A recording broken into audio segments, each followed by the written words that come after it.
ini tentunya semakin diteruskan upaya-upaya perjuangan dari teman-teman pegawai KPK ini juga semakin membuka begitu ya, bagaimana semakin banyak hukum yang dilanggar akhirnya begitu ya, entah oleh kemudian pimpinan KPK secara khusus ataupun ketidakberdayaan dari sosok Presiden Jokowi ini kita masih terus melihat di sana.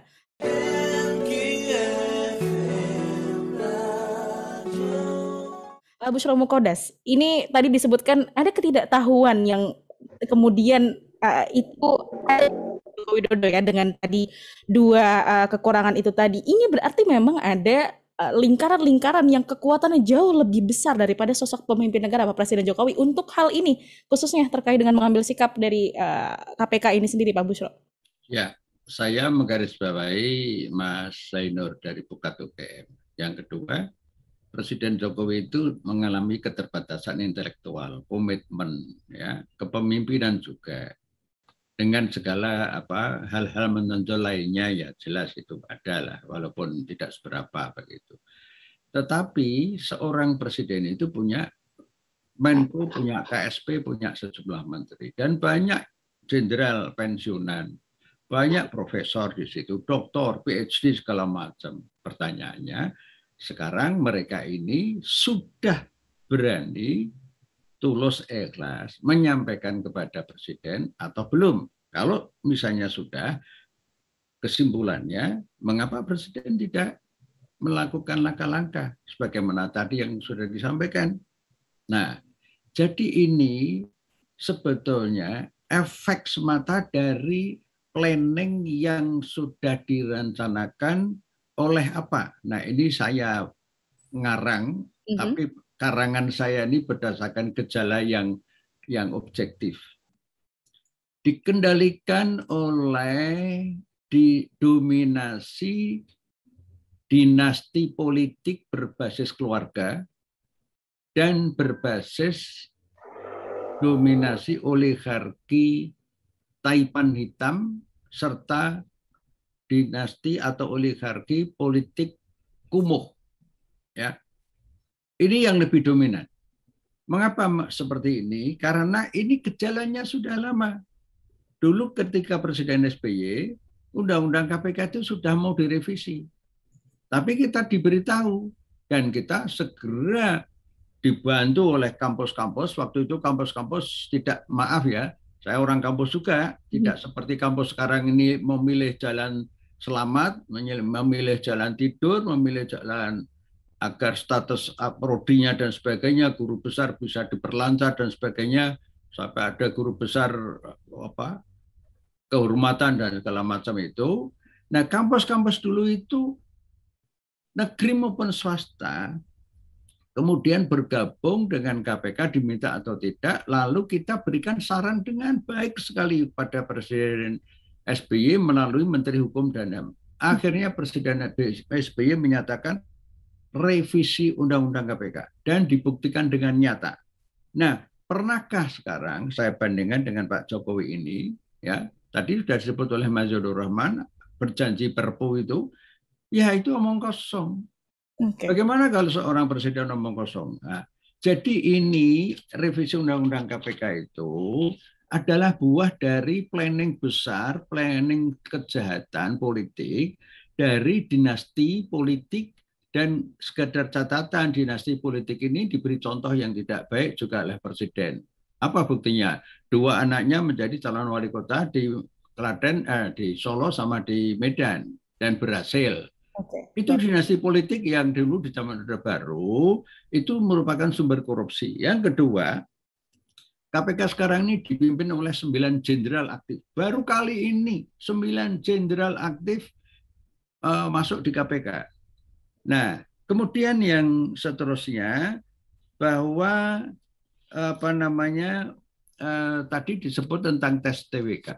Sebelum tes TWK itu, tes wawasan kebangsaan, itu KPK diserbu, dibombardir dengan isu. Isunya apa? KPK sarang Taliban. Nah, kemudian kami telusuri, oh ini ada Bagan. Bagan itu ternyata juga Bagan yang diduga keras. Kalau ada waktu nggak saya tampilkan Bagan ini? Baik, sedikit Pak Bushro silahkan. Nah,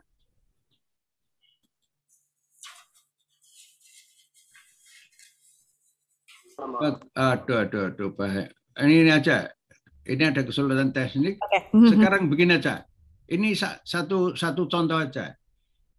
Ini peta korupsi sejak 2004 sampai 2. Faktanya adalah ini angka-angka koruptor se-Indonesia yang pada umumnya koruptor-koruptor ini pejabat-pejabat daerah yang memenangi pilkada dan pemilu juga, yang pemilu yang pusatnya ini kan 305 paling tinggi ini, lalu daerah-daerahnya ini adalah produk dari pemilu dan pilkada yang berbasis suap. Jadi rata-rata mereka ini harus mengembalikan uang, seperti bupati mana yang kemarin itu Purbolinggo dan sebagainya. Ya, banyak sekali contoh, dan itu saya mengumpamakan bupati-bupati perempuan itu kan ibu-ibu rumah tangga, tidak ada perhiasan yang indah kecuali wanita yang solihat, itu kata hadis Nabi. Tapi kenapa perempuan-perempuan baik itu diumpankan, kesannya diumpankan pada proses politik sehingga ikut-ikut pada perbuatan-perbuatan yang tidak senonoh ini. Jadi ini saya beri istilah karena kita ini dikepung, rakyat dikepung oleh koruptor-koruptor sejak 2004 sampai 2009. Saya memberikan istilah NKKRI. Apa itu? Negara Kesatuan Koruptor Radikal Indonesia. Mengapa radikal? Nah, karena ini bentuk dari radikalisme politik. Pelumpuhan KPK itu juga bentuk radikalisme politik. Pelumpuhan KPK. Nah, jadi kesimpulannya tes TWK ini itu hanya permainan akrobat politik saja yang tujuannya tadi sudah dijelaskan. Nah, kemudian upaya teman-teman ini kami membersamai. PUKAT membersamai, PP Muhammadiyah membersamai, guru-guru besar membersamai, lintas NGO membersamai untuk mengajukan gugatan ketun, walaupun kami juga harap-harap cemas, ngeri sedap begitu ya, karena peradilan kita sekarang ini ya Masya Allah, saya sudah 40 tahun bergerak di bidang penegakan hukum, sudah ada data yang lengkap. Kalau meragukan moralitas peradilan pada umumnya, walaupun banyak hakim, jaksa, polisi yang baik itu masih banyak juga. Tapi kalau sudah pada sistemnya yang berlaku adalah sistem komando dari pusat, dan pusatnya sekarang dikuasai oleh dinasti tadi. Demikianlah, Mbak. Oke, baik. Ini kita kalau tarik kembali begitu ya ke bagaimana internal KPK ini sendiri, tadi juga sudah sempat kita singgung beberapa kali bahwa sekarang sistem di pusat kekuasaan begitu ya, baik pusat pemerintahan ataupun di KPK ini sendiri kita melihat 9 jenderal aktif, berarti dengan segala tindakan-tindakan melawan hukumnya ini juga akan kebal hukum. Disebutkan mereka juga orang-orang yang memiliki pelanggaran-pelanggaran etik yang cukup berat bahkan begitu ya. Apakah ini mereka akan, pimpinan-pimpinan KPK ini orang yang kebal hukum kemudian, Pak Buchro dan juga Pak Zainur? Pak Buchro terlebih dahulu. Suara saya masih bisa didengar? Masih bisa didengar, Pak Buchro. Ya, ini ada kesulitan teknis, nggak apa-apa ya, hanya suara saja. Saya minta maaf Baik. diulang. Apakah berarti memang 5 pimpinan KPK ini, walaupun mereka sudah terbukti melanggar banyak sekali ketentuan hukum yang ada, melangkahi kemudian kewenangan dari presiden begitu ya, dalam hal ini memecat 57 pegawai KPK, ini mereka akan bisa ditindak atau akan kebal hukum ini para jenderal ini yang menjadi pimpinan KPK, Pak Buchro?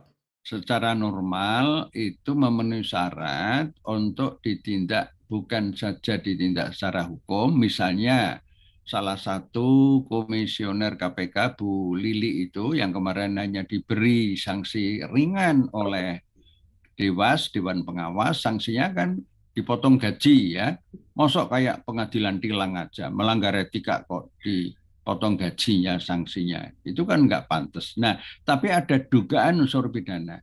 Itu nanti kita akan sampaikan ke Mabes Polri. Tapi sudah ada teman-teman NGO yang melaporkan Bu Lili itu ke Mabes Polri, dan Mabes Polri, Barreskrim dalam hal ini mengembalikan perkara itu kepada KPK. Nah, jadi ini saling main sepak bola yang tidak ada bolanya ya. ya, bola plastik begitu yang terjadi di lembaga-lembaga negara kita. Pertanyaannya, apakah itu bukan pelecehan kepada rakyat? Rakyat yang 5 tahun sekali selalu diperas-peras pikiran tenaganya dengan suap dan sebagainya untuk memilih presiden, kemudian hasilnya presiden melalui sikap-sikapnya dan bawahannya melakukan sikap-sikap seperti itu. Jadi rakyat kita ini yang berdaulat adalah rakyat, bukan presiden, bukan Polri, bukan KPK dan sebagainya.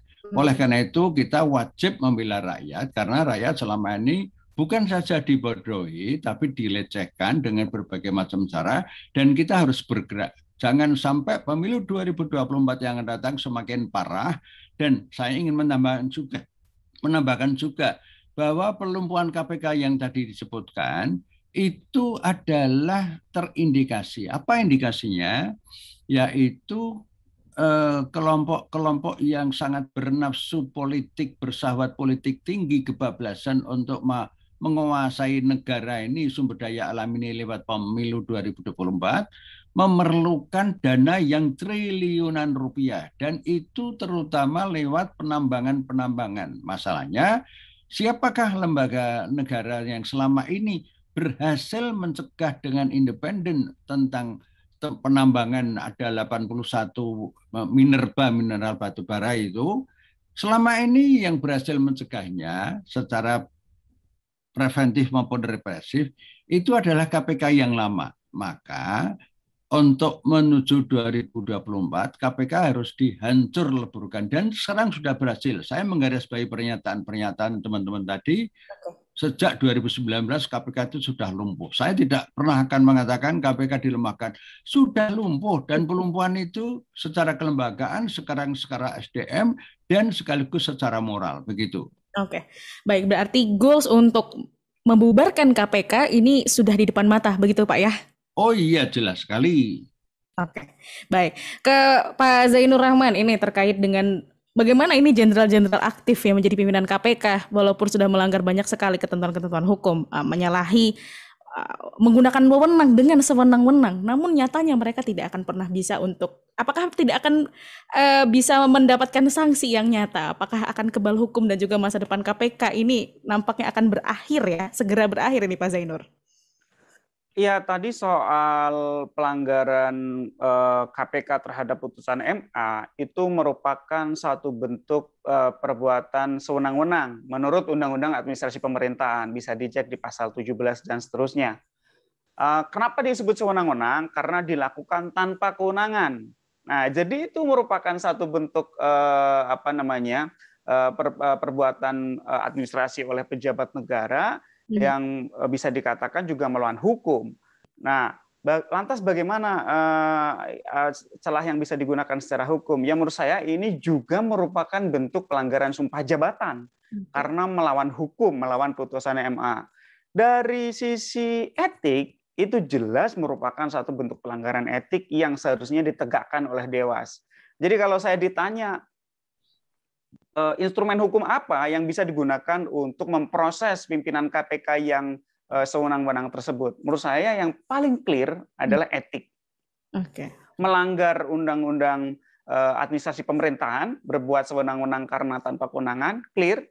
Yang kedua, melanggar sumpah jabatan karena melawan hukum, yakni putusan MA, clear.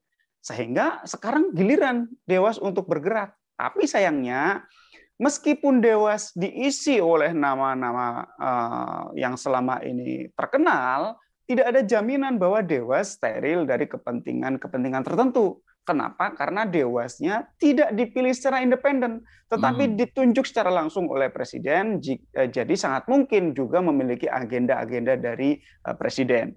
Yang kedua tadi soal banyaknya jenderal di KPK. Betul, Pak Busro, betul bahwa banyak jenderal di KPK. Yang saya ingat, ketua KPK adalah jenderal. Yang kedua, deputi penindakan. Yang ketiga, para kasatgas. Ada beberapa kasatgas yang merupakan bintang 1. Nah, itu selama ini belum pernah terjadi di era KPK, kecuali baru saat ini dilakukan oleh Firly Bahuri. Itulah dampak dari penempatan atau pemilihan atau terpilihnya Firly Bahuri Jenderal Polisi aktif sebagai pimpinan KPK, sehingga kemudian membawa gerbong dari Polri tanpa mengurangi rasa hormat saya kepada institusi Polri, tetapi ini bisa menjadi satu masalah. Masalah apa? Bahwa kemudian KPK itu bercita rasa Polri. Nah, itu tidak perlu menurut saya. Biarkan Polri juga sendiri, KPK juga sendiri. Bukan berarti pegawai Polri tidak bisa berkarya di KPK. Bisa, tetapi KPK itu didesain untuk independen. Jika semakin banyak komposisi dari penempatan Polri, Kejaksaan atau institusi lain, maka independensi KPK bisa terpengaruh. Oleh karena itu saya selalu berpendapat bahwa seharusnya KPK didominasi oleh pegawai KPK yang biasa selama ini disebut sebagai independen, seperti penyidik independen, Bang Novel, Yudi dan kawan-kawan itu kan bukan merupakan penyidik dari institusi lain. Nah, kalau penyidik dari institusi lain itu sangat mungkin memiliki dual loyalty. Loyal kepada KPK, loyal kepada lembaga asal, entah kepolisian, entah kejaksaan, atau yang lain. Nah, soal apakah mereka tidak tersentuh hukum, ya kalau melanggar hukum, seharusnya hukum ditegakkan. Kalau melanggar etik, seharusnya etik ditegakkan. Tapi kita tahu sendiri saat ini semua sedang tidak jelas, semua sedang dalam kondisi suram, dan itu harus direfleksikan bersama oleh rakyat Indonesia. Kenapa? Karena yang sedang kita bahas saat ini adalah tidak sesempit membahas kelembagaan KPK. Kita sedang membahas kelembagaan pemberantas korupsi yang itu merupakan nasib rakyat Indonesia yang selama ini menderita akibat dari ganasnya perbuatan korupsi yang sangat terstruktur, terencana. Tadi menurut Pak Busro, itu merupakan agenda utama dari oligarki untuk menguasai Indonesia secara paripurna. Menguasai dari SDA, ekonomi, menguasai dari sisi politik, menundukkan sistem hukumnya. Ini merupakan state capture. Kalau orang kampus bilang, ya ini merupakan bentuk sempurna bahwa negara telah dicengkram oleh kekuatan-kekuatan non-state yang itu berasal dari kekuatan-kekuatan para pebisnis hitam yang berjejaring, menggunakan kekayaannya untuk mempengaruhi negara, bahkan memegang negara tanpa harus duduk di jabatan-jabatan negara. Itulah ngerinya. Itu yang disebut sebagai state capture, dan itu ilmiah. Ini bukan teori konspirasi, ini bukan suara oposisi, ini bukan suara hoax. Ini dalam studi-studi politik korupsi bisa dibaca di banyak buku ya, harus Ackerman dan lain-lain, Jeffrey Winters tentang oligarki. Itu bisa dijelaskan bahwa ini memang cengkeram oligarki yang kemudian disebut sebagai state capture. Silakan, Mbak. Baik, tentu ini menjadi sebuah hal yang kita kalau melihat sungguh sangat terstruktur, dan ini sebuah agenda besar, grand design dari upaya tadi pelumpuhan KPK, dan goalsnya memang KPK akan dibubarkan, dan juga nantinya tindakan-tindakan ataupun perilaku-perilaku korupsi akan lebih mudah untuk bisa dilakukan ke depannya. Pun ini kita dalam melihat bahwa berarti TWK, kemudian pemecatan pegawai-pegawai yang penyidik-penyidik yang berkualitas, yang komitmen di dalamnya, ini merupakan bagian kecil dari langkah besar, dan ini sudah berhasil sejauh ini berarti ya. Ya, jadi kalau dilihat itu sebenarnya apakah KPK akan dibubarkan? Kemungkinan tidak. Kalau KPK dibubarkan, elektabilitas bisa turun jauh, rakyat bisa marah secara beneran, atau misalnya rakyat akan menuntut untuk dibuat KPK baru. KPK itu cukup dicengkram di bawah kekuasaan. Jadi itu agenda utamanya. Nah, tadi benar sekali Mbak Rizka bahwa ini bukan agenda terpotong, terputus. Ini adalah satu agenda terencana dari agenda besar untuk menundukkan instrumen utama pemberantas korupsi. Nah, kalau kita ingat ya, ini kan memang urutan kejadian. Dan ini kebetulan agenda dari oligarki sejalan dengan pola pikir Bapak Presiden. Yang kami hormati Bapak Presiden Jokowi itu clear mengatakan bahwa pemberantasan korupsi melalui penindakan itu menghambat investasi. Pola pikir itulah yang kemudian cocok sekali dengan agenda oligarki. Nah, Pak Presiden itu kan mengatakan itu berkali-kali, termasuk ditegaskan oleh KSP Muldoko. KSP Muldoko mengatakan bahwa KPK itu dalam tanda kutip ya itu menghambat investasi. Nah, ini bertentangan dengan semua teori sahih. Yang menghambat investasi justru adalah korupsi, red tape, kickback, pungutan liar yang dilakukan oleh para pejabat negara kepada para pengusaha sehingga menimbulkan ekonomi biaya tinggi. Orang mau usaha, buat pabrik, buat izin usaha, buat apa, semua dimintai uang. untuk pilkada sekian miliar, itu kemudian mengakibatkan ekonomi biaya tinggi. Pabriknya kemudian karena sudah mengeluarkan uang, kemudian harganya menjadi lebih tinggi, sehingga tidak kompetitif, diekspor kalah dengan produk dari Vietnam, Thailand, apalagi dari Cina gitu. Indonesia tidak kompetitif itu karena korupsi. Nah, bagi sebagian orang seperti Pak Jokowi, Pak Muldoko, kebalik, KPK menghambat investasi, keliru. Yang menghambat investasi adalah korupsi, sehingga yang seharusnya diberantas korupsinya, bukan KPK-nya seperti sekarang. Nah, itu memang ini kesalahan berpikir seperti ini menurut saya sih susah ya, karena ini kan persepsi yang sudah tertanam dalam-dalam di dalam pemahaman orang begitu. Nah, apalagi orang tersebut adalah orang yang paling berkuasa, yang diberikan kewenangan oleh konstitusi untuk memimpin negara. Nah, saya tidak tahu apa solusinya. Ya solusinya saya hanya punya tawaran kepada rakyat Indonesia, satu bersabar, yang kedua terus berikhtiar. Hanya itu. Mau apa lagi rakyat? Demo 2019 itu sudah gila-gilaan. Ratusan ribu mahasiswa turun ke jalan. Yang meninggal tidak kira-kira ya, ada Herandi, ada Yusuf, ada kita lihat banyak korban berjatuhan. Itu juga tidak ngefek, sudah ditetapkan agendanya at all cost, dengan semua biaya siap untuk dibayar oleh kekuasaan. Rakyat, nyawanya, nasibnya, masa depannya, kesehatannya, infrastrukturnya, semua sudah siap. Semua sudah rela untuk ditukar. Semuanya sudah. Yang penting agenda-agenda oligarki terus berjalan. Nah, sekarang pertanyaannya, infrastruktur sangat bagus oleh Presiden Jokowi. Itu satu apresiasi dari saya, bahwa infrastruktur sangat bagus. Tapi ingat, kalau korupsi menggurita seperti sekarang, hakul yakin 100%. Pasti banyak korupsinya. Oke. Yang kedua, itu untuk siapa? Kalau pertanyaannya Rendra kan pembangunan untuk siapa? Itu juga menjadi pertanyaan reflektif untuk rakyat Indonesia. Pak Jokowi itu sudah diikat dengan ikatan-ikatan yang irrasional yang memiliki kandung imoralitas.